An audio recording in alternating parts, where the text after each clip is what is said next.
Hello, and welcome to this episode of The Inner Estate with your host, Bridget Stuart. My guest today, I'm so pleased to introduce to you Garrett Maroon. So, Garrett, thank you for being our guest today. Excited to be here, Bridget. And one of the reasons I'm thrilled you're here is you're not only a successful real estate agent, but you're also a published author and you're also a man of faith. And I'm really excited to talk to you about what you've written about, how you live your life every day, and how you incorporate these things into being a great businessman and a Mm. business owner. I assume that you see yourself as a leader as well, I right? have to be, right? Different Yeah, areas, right. but yeah, no, I mean, you're so sweet and we'll jump into whatever, but I always try to encourage audience right away. Like just because you're on a podcast, the assumption is like I've got it all figured out. It's totally No, untrue.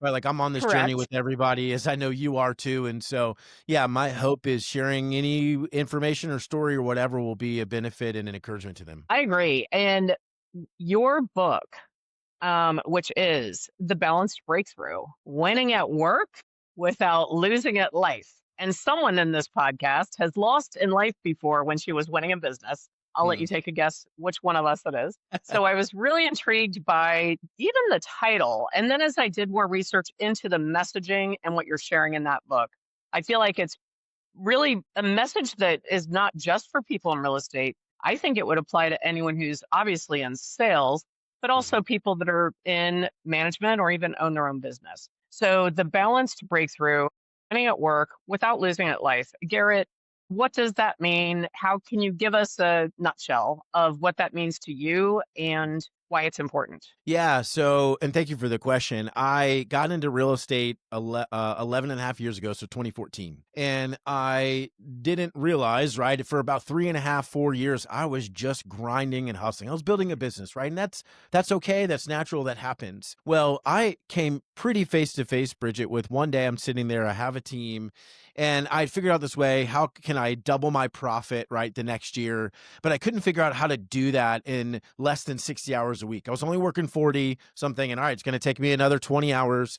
And at the time, we had 3 kids. So, trying to figure that out, like, am I really proud? Will I really be proud of the guy who spends the next 5 years not seeing his kids as much, but makes more money? Right. Or would I be most proud of the guy that figured out a way to work less? And still earn the same amount of money and maybe more, Lord willing, but be more present with my kids, right, while they're young. And so that answer was really obvious to me, Bridget. Well, I came up to my office, I looked at my whiteboard, which is still here, and the only thing written on it was number of transactions, right, volume and GCI. So how much money I had made, basically, how many homes I had sold. And it started to hit me that I had fallen prey to the industry's definition of success, right? That, Right.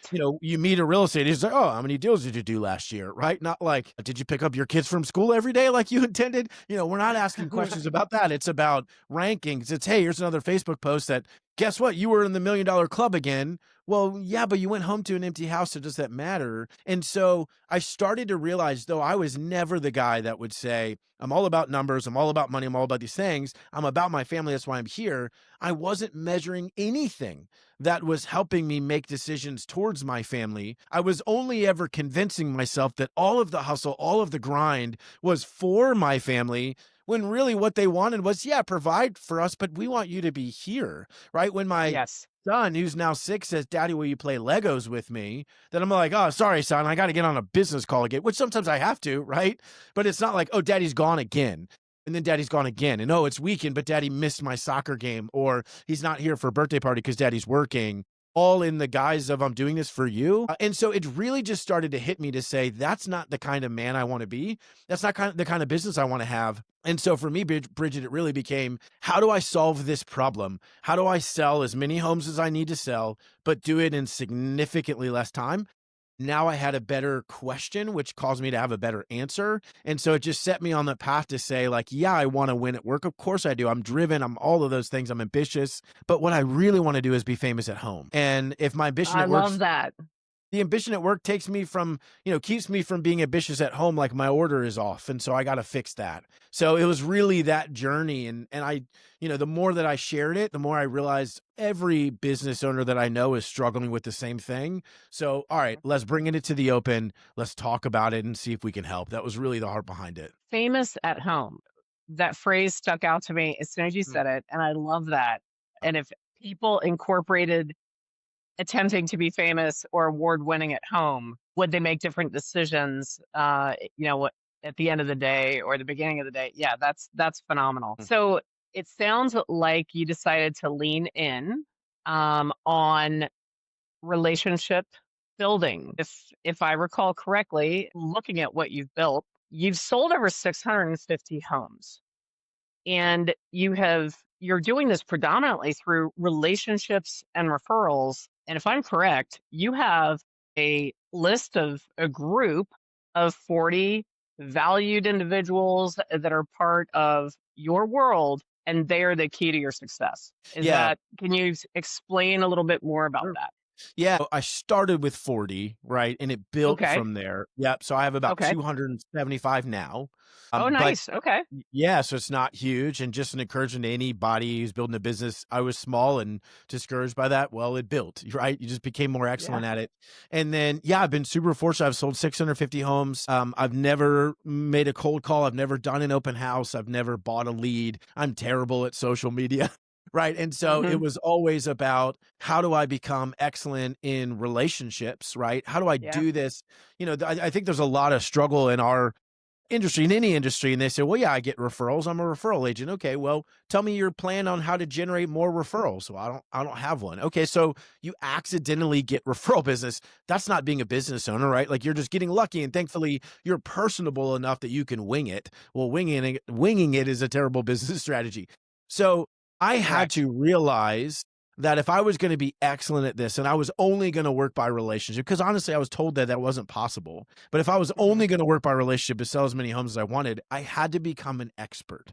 I had to understand the psychology. I had to understand the systems. I had to think about it in a different way instead of, well, people like you, so they'll send you business. That's not how this works. And No. so I've been really fortunate to be consistent in that and taking the right action, doing the right kind of lead generation steps. It doesn't take a lot of time. And my database and the people that I love on have done an amazing job honoring that and sending me business in return. And I'm so grateful to build a business that way. I think it's remarkable. I'm sure there are people out there that are thinking, all right, well, that's great. And you've built it to 270 and you're doing well.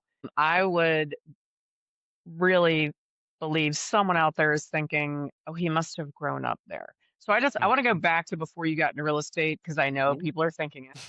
How long have you lived in your market? Did you Mhm. grow up in that area? What did you do before real estate? Like what happened before you got into real estate and before you had that clarity and desire to go fully into the relationship building? Yeah, great question. I'm definitely glad you brought that up. Did not grow up here. My wife is Okay. not from here. Okay. And I was an assistant director of admission at a local university. And so Okay. that was basically the 40 people that I brought in my database, right? So definitely not like, oh, well, you're eighth generation. Well, no, that's That's not right. true. Yes. Right. Yeah. And so, no, You that know didn't I'm right, happen. right? There are people Right. listening to us in the You're car right. like, "Oh, that dude Yeah. probably went to high school there and Right. college." Right. Yeah, And right. I am so glad you brought that up because so two quick thoughts. Number one, it took me 5.5 months to make a sale. It was not easy. I almost quit a bunch of times. But as an encouragement, it is true, Bridget. And I do this too. I fall prey to it, right? But when I hear somebody do something cool, my immediate thought is, wow, how can I do that too? It goes to, well, they must have some advantage that I didn't have. Let's get rid Correct. of that mentality and say, well, show me how to do that then, right? How can I? And it doesn't mean that, I've helped people.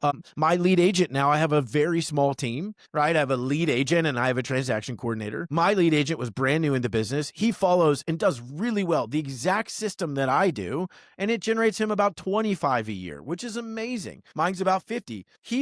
His ceiling is probably 25, 30. If you're listening, maybe your ceiling is 80 or 100. I don't know. Maybe it's Right. 20. I don't know what it is, right? But the reality is you can start anywhere and build from there, right? Because the data says, Bridget, so I started to realize pretty early. I mean, I came in, I wasn't making any money. My friends would make fun of me and say, have fun at your volunteer work today. I'm like, all right, you're a jerk, but that's Right. true because I'm making no money. But I Mhm. went to the class on cold calling, went to the class on buy Zillow leads, right? I went to the open house and door Ugh, knocking and all the things. Just none of it hit. None of it was me. I was only 27, so I didn't know anything, but I knew enough to say that if 3 years from now I had a really good business, but it was built on cold calling, like I wouldn't even want that business. So if it's going to work, it's got to work the way that makes sense to me and who I am and plays to my strengths. And so I just dove in to try to understand I've seen people do this, right? There's plenty of experience and agents who have built a business by relationship. That means I can Correct. do it too. I just got to go figure out how it makes sense to me. And I just stayed that course long enough, right? And I think the challenge in our industry is we give up too quickly, right? Absolutely. You got a plane and you think the plane's going to take off and you want it to, but then you cut the runway short at 3 months. If you give the plane another 3 months, or you just give the infinite runway to the plane, it's going to eventually take off. It's that we cut it short. And so most of us end up in some sort of business or lead generation or whatever that we don't love because we gave up too quickly on the thing we do love. We gave up too quickly on the thing that we are wired to do. And so you get stuck. And I've coached a lot of these agents, sadly, right? But you get stuck at 10 to 20 deals a year, whatever. And you're like, I don't know how to break free. I don't like this business. And it's all right. Well, let's start building the way you're wired. And it's, well, how can I do that? How do I do it? And so it's a resetting of the industry tells you there's one way to win, and that's not true. So let's just build a different way. And if you stay there long enough, you'll win, right? And you You'll just win. will. You Yes. will win.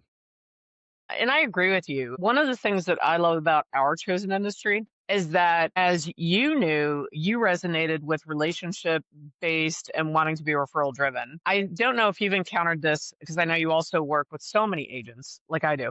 It seems like there is a natural, almost like right-handed, left-handed, but with a more balanced split, where people either love talking to the people they know, or they love talking to the people they don't know. So anyone out there that's listening that happens to be in real estate, you can create a relationship based business, even if you want to start with people you don't know. Because what's that Dale Carnegie saying? Stranger's just a friend I haven't met Yeah, yet. Or that's I'm right. messing that up. You know Whatever what I it mean, is. right? Yeah, So, yeah. so lean in on, if you love people you already know, great. You can make that happen. If you want to approach it the other way, you can make it happen. Ultimately, though, I think the majority of successful, well respected, thriving real estate practices, it's relationship based. Yeah, it is. So I agree with what you're doing, and that you are showing people that regardless of what conventional wisdom is on the street, you can build it. You can find what you resonate with and where you may have some natural strength and ability, and you can make that stronger and you can That's right. enjoy it. Yeah, Now, how do we make sure that they're not losing at life while they're enjoying yeah. the connections that resonate with them? How do we Yeah, make yeah. sure that it Right. doesn't And get that's the out of question. control? Well, no, and I genuinely think it starts with aligning your business structure and lead generation strategy with who you are, because nothing burns you out faster than I'm a relational person and I'm going to the office every day and I'm cold calling. Now, is there a Yeah, season for that? Maybe, right? But there's maybe. Right. nothing that will burn you out faster than I am a fish. I'm supposed to swim and I'm climbing a tree and I hate it.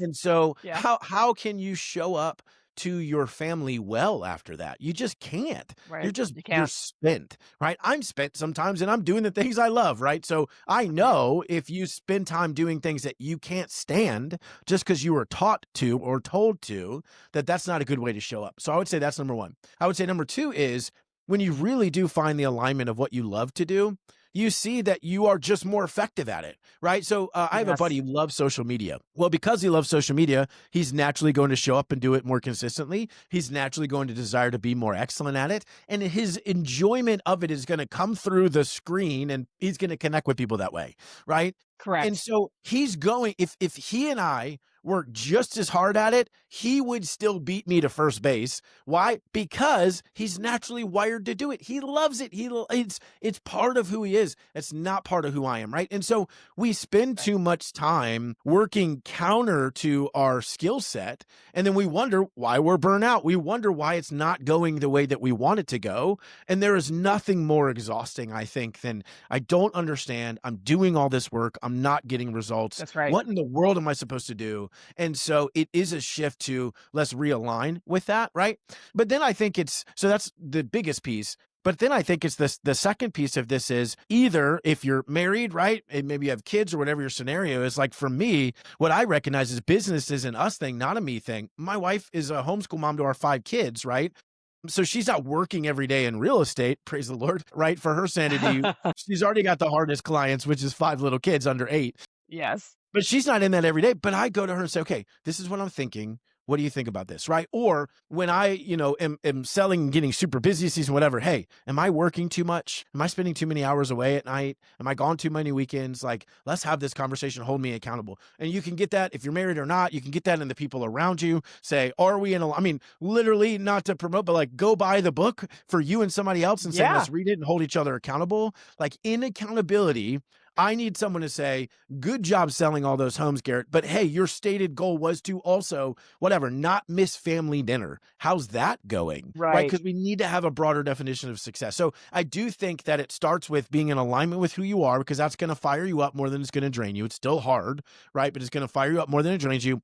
And then having that accountability piece, because if you're a high achiever, if you're an entrepreneur and you're wired that way, right, then your nature is, I'm just going to keep pursuing the next big thing, the next big thing, the next big correct. thing, and forget that I'm actually supposed to show up at home now. So let me go do that. So we just need help along the way. I need Right. help too. We all do. And so I think that's the necessity of living and growing inside community too. I agree. And I know you and I are both coaches, and I did not ask you this prior, but I hired my first coach in February 1999, Mm. and I've had at least one ever since. So even though I am coaching, I am also coached. Are you in the same Yes. position? Do you Yeah, still have I that hadn't made sounding any board? money, and I hired a coach because I was like, Mhm. "Well, clearly can't figure this out on my own, so No, need a that's little bit right. of help." Yeah, I think I'm betting on myself, right? And that was the best Yes, bet I could make, and I'm same super here. grateful that I did that. Yeah. So I want to bring up one of the concepts that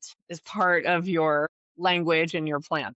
You have something that you call the PDA, Mhm, and no, it is not public display of affection. mhm, mm, It is for having a system that's predictable, that it's dollar productive, and that it is aligned with each person's core values, whatever they might be. So this is the PDA is customized to the person embracing it. Could you 100%. share a little bit more about what that means and how anyone listening could assess themselves against that filter of the PDA and Mhm. see where they might want to make some changes? Yeah, no, for sure. So great question. So I'll start because we've been talking about the alignment piece, right? I Mhm. think one of the hardest things for anybody to do is stop and take an actual assessment of themselves, right? Mhm. What I encourage is say, go talk to people around you. What am I naturally good at, right? Look inside yourself, pause for a second and say, what do I enjoy doing? And I teach in the book about an energy audit too, and like helps you understand who you are, how you're wired, all those things. But the reality is, and I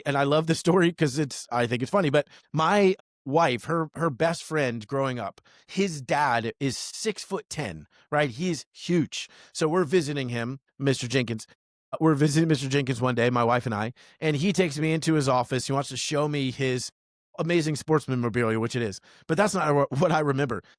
I'm 5'6" and 3/4, right? 3/4 matters Right. when you're 5'6", Bridget. And so we're in his office. He works at a standing desk. He's so tall and I'm Oh, so short I wow. could walk back and forth without ducking. Right. And I'm like, how are we the same species? This is insane. Right. This guy is huge, right? Well, so I left there thinking, all right, let's say I was playing the game that kind of the industry teaches us to play or other agents teach us to play, to say, all right, here's Mr. Jenkins. He's 6'10". He could have chosen to be a basketball player if he wanted and probably done that at a really high level. Me, 5'6" 3/4, likes donuts, probably not going to be right the route that I can take. And even if I woke up every day and I looked at myself and said, dude, you are not good at basketball. What's the problem? I would just be discouraged. I would be defeated all the time. Instead, if I shifted that to say, okay, I'm just not him, that's fine. That's just true. So I bet I'm better at hide and seek than he is, right? Maybe we should play hide and Yes. seek. And that's going to be my skill set. And I think for agents, like, so I had sold 50 homes 2 years in a row, and I hired a different coach, right? I get on the phone with her, and this is all in the alignment piece. I get on the phone with her and I say, okay, here's my goal. I'm going to keep selling 50 homes. I don't want to do more. I just want to go home more. Help me do this faster. And I'd never done a cold call, door knock, ever, anything, right? Open house, nothing. And so at the end of our call, sweetest lady, but at the end of the call, she says, okay, Garrett, here's your homework. You need to go cold call 300 people and you need to door knock 100 doors and report back to me next week. And I remember saying, like, "I'm not gonna do that." She said, and this is Yeah. literally what she said, "Garrett, then you're not gonna succeed." And I remember thinking like, I mean, What? I'm succeeding the way I want to, and I was in the top 1% at the time in our area. And so I Yeah. was like, "Okay." So we get on the phone call the next, week, and she said, "Did you do your homework?" I said, "No, I told you I wasn't gonna do my homework, right, Garrett? If you wanna succeed, 300 cold calls, 100 door knocks." And, needless to say, that didn't work out very long term, but the reality is I started to realize the industry is going to tell you this is what success looks like. There's one size fits all. I think that's totally false. The first thing you need to do, anybody listening, whether in industry, in the real estate industry or any industry, the first Right. thing you need to do is not what is everybody doing? Let me be like them. The first thing you need to say is, Yes. who am I? And based off that information, how do I go be excellent at that? Be excellent at being me, right? I'm a relational guy. Yes. How do I be excellent at that? Maybe you love cold calling. Great. How do you be excellent at that? Right? That's the first question. Who am I wired to be? What fires me up? I'm going to go pursue that because that's my best chance to win. So that's the alignment. And then I would take it from there. Excuse me, the predictability piece. So that P is Yes. creating what I call the lead generation recipe. So I Mhm. think most people in business, and again, we're talking real estate agents, that's my field, but let's use real estate agents as an example. We build our lead generation strategies on what's possible, not on what's probable. And so what I mean by that is, I mean, I'm sure you've seen too, these insanely complex lead generation strategies. And you're like, you're going to Yes. be the greatest agent of all time. You're going to sell 5,000 houses if you do all Right, this. right. But I always ask, well, let me ask you a question. What's the probability that you're actually going to do all of this for an entire year, right? And we assume and we build a plan based on everything's going to go right this year. I don't know about That's you, that's right. never happened. That's right. Right. And so that's No. the possibility. So instead, we're going to whittle it down and we're going to just keep asking ourselves, what's the probability I'm going to do all of this no matter what happens? What's the probability? And at least the way I look at it, until I'm at a 90 to 100% probability of like, no matter what happens, I can get this done, it's I can still do too that. complex. Right. Yep. Yes. And so it's just about consistency. Be the tortoise, not the hare, right? The famous fable. That's what we want to be in business. And so the lead generation recipe is just a really simple way for you to build out that strategy to say, you know, when grandma made her secret recipe, she didn't Google it because that didn't exist, right? She said, here's a flour and eggs and cake. And I don't know how you make a cake. Here's all the ingredients. She mixed them together. She put it in the oven. And then when it came out 30 minutes later, she tested it, right? She tasted it and it was like, that was okay, but I need to tweak it. Well, that's what good lead generation is too. Hey, I'm going to do one Yes. personal post a day, one business post a day, and I'm going to do that for 30 days and see the result, right? Well, put the ingredients in. First of all, I think business owners struggle. They'll say, that didn't work. Well, you left out half the ingredients. So of course not. Like the cake would taste terrible, right? If you didn't put the eggs in or whatever. So you just create a really simple recipe. You put it in the oven, right? So Right. let it bake for 30 days. And at the end of that, what was the result? And do I need to add something? Do I need to take something out? Did it taste good? Did it not? What? It's just that simple. And I did that for 3 years until I really figured out this is exactly how I generate the deals and spending as little money as possible, which is dollar productivity. I'll talk about in a sec. That's what I But love. right, but how I create it predictable. Now I know literally for 9 years in a row, 50 deals, not 49, not 51, 50, right? Exactly. I don't even know why, right? I can't break that number. I can't go lower than that number. And I'm thankful for that, right? Why? It's because I'm doing the right activity over and over and over again. Lead gen recipes Yes. make that simple and easy and predictable, and we can do that. Then real quickly, the dollar productivity, I think there's a flaw, and I fell into it. There's a flaw in our industry that you have to spend money to make money. That could be true, but when someone tells me that, I'll say, prove it to me. Well, how do I prove Mhm. that to you, Garrett? Well, show me where you did the same thing, but you spent less money and that it didn't work, right? And so I started in my business. We were doing all these client events. We're averaging $2,500 an event because I don't know, I was supposed to do super fancy events. Well, in 2019, I asked myself the question, Bridget, like, I wonder if I drop this to $800, am I still going to get the same result? Like, why didn't I test that first? And so we dropped it to $800. Guess what happened? We made the exact same number of sales. And so then I started Yes. cutting everything else down. What did we do? We made the exact number of sales. So I did it opposite. I should have said, I want to make a YouTube channel. Great. Instead of buying the $3,000 camera and the $5,000 a month videographer. Why don't you go to Right. your local campus, find a business student who needs an internship, buy a $500 camera and see if that works? Why aren't you not testing Yes. that first? Because we've been convinced by these big companies, Zillow and all the other things, that you got to spend money to make money. You got to do all this stuff. And I've seen more agents spin themselves out of the business than anything Me else, too. Me or too. suffer, right? Suffer in their family life because they have to talk about not being able to be present. If they don't go out and show every house and sell every house, they're not even going to make money because they're spending so much. So we Correct. just have to hold those things accountable, recognize what is possible, and understand ultimately. And last thing, but in a referral mindset, the gift that we give our clients is not how big of a party we do. It's the fact that I show up and care consistently. That doesn't happen. And so we got to understand what the real value is, and it's going to lead us to spend significantly less money, but still have a really good business. Right. Yeah, and part of it you just hit on the nose is it's the way we're making the people in our world feel. And so you are right. There's the investment of some money, like you said, maybe the less expensive camera and getting the student. It's also an investment of time. And because we don't want to lose it life, we're going to be judicious with both. I like the Right. concept of stewardship, and we're being Mhm. a steward of our talents, our money, and our time. And we're really looking at how are we investing all three of those. And I feel Mhm. like that is in alignment, to use your word, with your approach. Just it's in a different outfit, but it Mhm. seems like it's very similar in the approach. Building these relationships and investing time and making people know, not just feel, they know that they're valuable to you and that you respect and reciprocate that feeling with them. How important is the skill of being able to listen, truly listen to what everyone in your group of 270 and all of your clients? How important is listening in creating this referral based business? I think it is, first of all, such a good question. It is probably the most important sales skill you can have, right? It's the most important human skill you can have, which also translates to sales, right? And I think I always say that, plus be curious. Right. My wife will joke that I am an interrogator when we meet new people. And she says it lovingly, but I'm like, hey, tell me about you. Like, where'd you grow up? Tell me about your life and how'd you guys meet? And she's like, you won't get to ask him a question, but I'm genuinely curious about people. Now, I talk Yeah. a lot, right, Bridget? So I can learn how to listen better for sure. But I'm just genuinely curious about them. And so asking questions and sitting there and listening, there's a rule in communication that you cannot influence someone until you have first been influenced by them. So who am I to show up and say, let me tell you all these things, let me talk about blah, blah, blah, blah, blah. Now list your home with me, whatever it is. Like, you haven't been influenced by them at all. Why? Because you haven't asked them anything.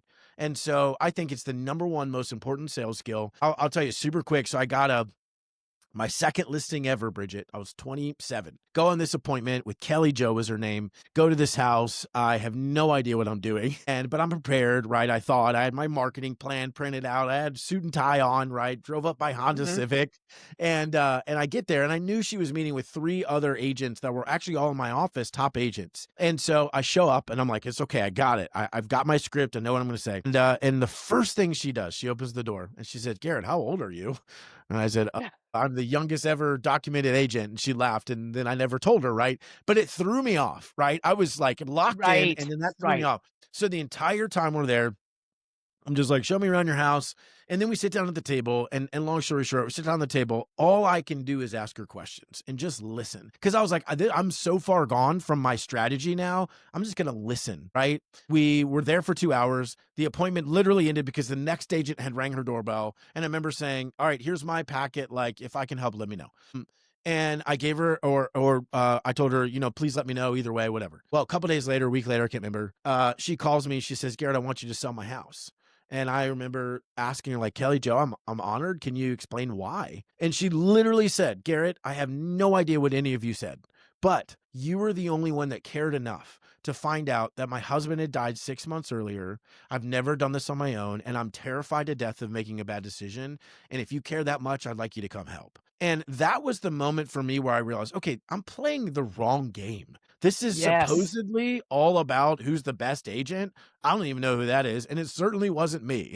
right? I think what this is about is who cares the most and who's the most Yes. genuine. And that's how Yes. we win. And so it really set me on the path of, understanding again the psychology behind how that works.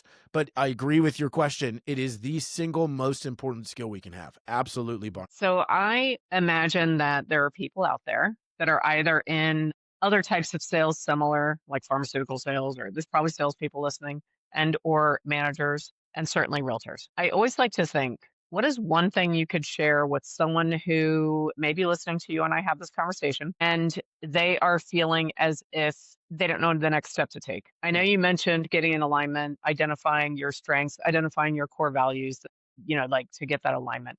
But if someone is listening to us and they're like, that all sounds great, they're feeling limited. What could you say to that person if they're feeling as if they just don't even know how to get out of their mindset where they are? So first, I'd encourage and say I'm there all the time, right? I think business and sales and anything is you walk into a pitch black room that closes the door behind you, and they're like, "Good luck. There's one light switch, and by the way, there's a bunch of stuff in here you can run into." And you're like, "Oh, I appreciate Mm. that. Thank you." I'm just going to bump my way forward and hopefully reach the light switch eventually.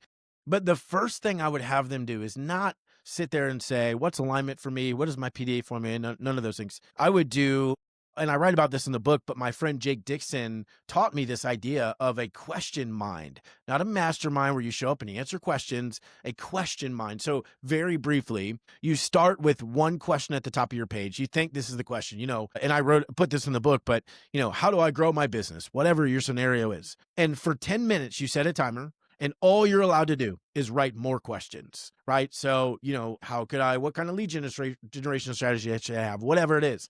Well, when I did that and I've done that many times, but I give an example in the book. I started with how do I grow my business? I ended with how am I actually doing? Right? That was the real question that was going on. And we often just answer what's at the top of our head instead of do the deeper work and like, what's really going on in here? And then you take that question, you look back and say, what's the real question I need to answer? You circle it, you put it on the next page, and you spend the next 30 to 50 minutes and you just write about it, right? You get the things Hmm. out, or if you're a verbal Like free processor or whatever, writing. you just right, Right. exactly. And so that's the first thing I would do because maybe you're listening and you're like, I don't know where to go from here in my business. What does that look like? But maybe the real question is, how do I show up more often at home so that I don't feel bad about being at work and I can be more excellent and focused here? Right. I don't Right. know, but I would encourage them to not just take the first question because you heard it from me and Bridget, but actually do the work, spend 10 minutes, ask the question, figure out what you're really asking, and then try to go answer that. I think that would be the step that I would take. And I agree.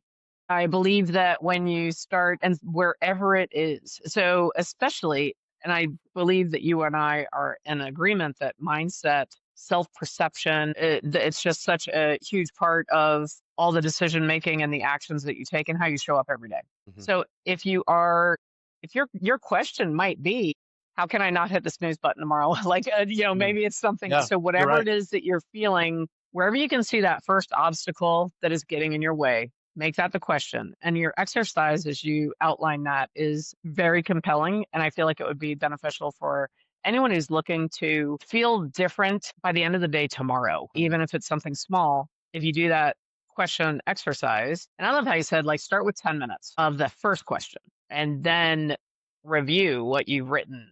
Find what is that real question and spend more Mhm. time free writing Mhm. about that. Yeah. My wife just did this, right, yesterday morning, and, Wednesday nights, we're incorporating journal time for both of us, right, to just get all the stuff out. But she did it Yes. yesterday morning before the kids got up. Again, we've got an 8, 6, 4, 2, and 4-month-old, right? So she's very busy. And so she just sat there, and she was going through this process, and then she was just writing out. And last night, she said, "My entire day was better. Like, I just got all this stuff out of my head. I Yes. had some clarity on a few things, and it just helps so much." And so I do think that we have become accustomed to moving so quickly. We become accustomed to numbing ourselves by scrolling on social media that we never actually figure out what's actually happening and what's really going on in our lives. And, in the industry, even we're taught to wear a mask, no matter what's happening, market's great. Everything's awesome. My business is amazing. Right. And we almost get to the point where we're actually wearing a mask to ourselves too, and we forget to take it off. Yeah. That's really dangerous. And so we need to take it off, Be okay when you look at yourself in the mirror, and it might be scary. It is sometimes to me, right? You look at yourself in the mirror and say, okay, if I don't know where I am, how do I know where to go? How do I even know where to start? Well, that's the That's right. problem, right? And so most of us don't even know where we are. And we think, well, I'll just start from the middle. Well, what if you're not in the middle, right? And that doesn't even make sense. You can't even move from there because that's not even where your feet are. And so I Right. really do think we've got to understand that and start there. And the question mine is, again, not mine, Jake Dixon of the Locker Room. Shout out to him. It was Yes. his idea, concept, and it has been awesome. Excellent. Well, this has really been compelling, and your family sounds lovely. Thank you. I'm the fourth out of five, so I Oh, already have a amazing. favorite. I That's already cool. like your 2-year-old the best. You're building a beautiful life and a beautiful Thank you. family. I am going to put links for your book, your website, you have a free resource that's available Mhm. for anyone who's listening to this, and that would help them to work through the PDA, correct? That's correct. The resource and your podcast. So could you share with us a little bit about your podcast so people can discover that as well? Yeah, no, thank you. So, podcast is The Faithful Agent. So, in January of 2023, my mom passed October 2022, calls me to reevaluate, like, Lord, what do you want me to do? Who do you want me to serve? And for me, it became clear it was for the Christian real estate agent or mortgage lender, right? Anybody in the real estate space that shared our values. And so, we launched a nonprofit, we started the podcast, and that's what it's geared towards, right? How do we equip and encourage the Christians in the real estate space? Right? Whether your mortgage, title, doesn't matter, an agent, of course. How do we encourage and talk to you and help grow that community? So, yeah, would love for anybody to come listen and be encouraged by that. Excellent. Well, this has been a fascinating conversation, and I have not finished your book yet. I did start your book, and I am Oh, finding thank it you. really beneficial. That's So, awesome. anyone out there, I'm giving it a preliminary thumbs up, and when I finish, I will go and put in the comments, my final review. Thank you. Garrett, do you have any final thought for our listeners? Gosh, I would just say especially if you're in real estate, right? But anybody probably in the entrepreneurial space, the last 2 years have been a fist fight, right? It has been Yes. hard. And so if you're still here, well done, right? Yeah. It will only go up from here. But the encouragement is if you feel like you're in the dark, there is a light switch. If you feel like you're going to bump into the furniture, go find someone who's been in that room before. They're not going to hold your hand, but they can tell you, hey, be careful. There's a couch coming. You might want to avoid it. We need help. Every single one of us needs help to get where we're trying to go. And when you get to that light switch, because you will, right? If you don't give up, you'll Yeah, get there. you will. My encouragement is to pause and look around and say, why did I do that? Right? Was it for my family? And if it was, maybe I should go celebrate with them, spend some time with them. Maybe I don't need to jump to the next room right away. But there are people in your life that wish they could spend more time with you, and we need to start there and then build a business that supports that life. Well, Garrett, I shared with you before we started the recording that I am living that advice right Mm, now. I am visiting one of my elderly aunts in New Jersey, and I'm mm. in her house, and I'm just enjoying that time with family. It's When awesome. you and I wrap up, she and I are going to have a great evening together. I want That's to good. thank you so much for being our guest, and Mm, I would love for you to consider coming back sometime in the future, yeah. especially after I finish the book. I might have some Yeah. more questions based on what Yeah. else I read. If you're listening to the Inner Estate, I also hope that you will come back and join us again on the next episode. Thank you so much and have a great day.